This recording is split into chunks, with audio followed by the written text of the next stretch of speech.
আপনারা যদি এখন থেকে সুবিধাবাদিতার আশ্রয় নেন যে মহান বিপ্লবের মাধ্যমে আপনারা দল প্রতিষ্ঠা করতে যাচ্ছেন, সেই বিপ্লবকে অবমাননা করা হবে। যে আপনারা যে দল করছেন তার মধ্যে আপনাদের দলীয় যে বয়ান, পলিটিক্যাল যে বক্তব্য, এটা গুরুত্বপূর্ণ। আপনারা পলিটিক্যাল বক্তব্য পরিষ্কার না করে দল করলে বেশি দূর আগাতে পারবেন না।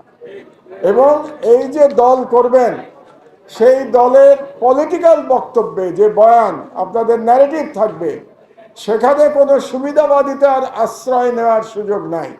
আপনারা যদি এখন থেকে সুবিধাবাদিতার আশ্রয় নেন, তাহলে যে মহান বিপ্লবের মাধ্যমে আপনারা দল প্রতিষ্ঠা করতে যাচ্ছেন, সেই বিপ্লবকে অবমাননা করা হবে।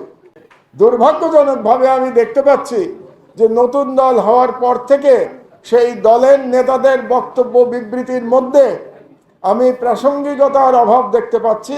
এমনকি একজনের বিবৃতির সঙ্গে আরেকজনের বিবৃতির কিছুটা সাংঘর্ষিক দেখা যাচ্ছে। কাজে এটা খুব দুর্ভাগ্যজনক, কারণ আপনারা যারা নতুন দল করছেন তারা তরুণ বিপ্লবী, তাদের চিন্তার মধ্যে কোনো অস্পষ্টতা থাকা উচিত হবে না। আপনারা যেটা বিশ্বাস করবেন সেই বয়ান নিয়ে আপনারা এগিয়ে আসবেন। এখন আপনারা যদি সেই বয়ানের মধ্যে কোনো কারচুপির চেষ্টা করেন, তাহলে মনে হবে যে বাংলাদেশে যে ট্র্যাডিশনাল রাজনীতি চলে আসছে গত 54-55 বছর ধরে, এবং যার পরিণামে বাংলাদেশে ফ্যাসিবাদের উত্থান ঘটেছিল, আপনারা সেখান থেকে বের হতে পারেন নাই। কাজেই বাংলাদেশের একজন বর্ষিয়ান নাগরিক হিসেবে তরুণ সমাজের প্রতি আমার আবেদন থাকবে, আপনাদের রাজনৈতিক বয়ান যেটা থাকবে সেটা পরিষ্কার হতে হবে। সেই ব্যাপারে কোনো কপটতার আশ্রয় আপনারা নেবেন না। যেটা বিশ্বাস করেন সেটা সাহস করে আপনাদেরকে বলতে হবে। আপনারা সবাইকে সন্তুষ্ট করবার চেষ্টা করবেন না। আমরা দেখতে পাচ্ছি যে সবাইকে সন্তুষ্ট করার একটা প্রচেষ্টা নতুন দলের মধ্যে দেখা যাচ্ছে, যেটা দুর্ভাগ্যজনক। 1 নম্বর।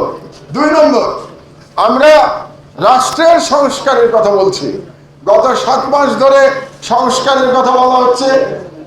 প্রধান উপদেষ্টা বলেছেন সংস্কার সম্পন্ন হলে রাজনৈতিক দলগুলো যে সংস্কারে সম্মত হবে, ঐক্যমত্য পোষণ করবে, সেগুলো শেষ করে দিয়ে নির্বাচন হবে।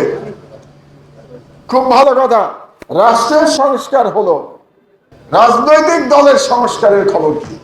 আপনি রাষ্ট্রের সংস্কার করবেন, রাজনৈতিক দলের সংস্কার করবেন না, তাহলে যে বাংলাদেশ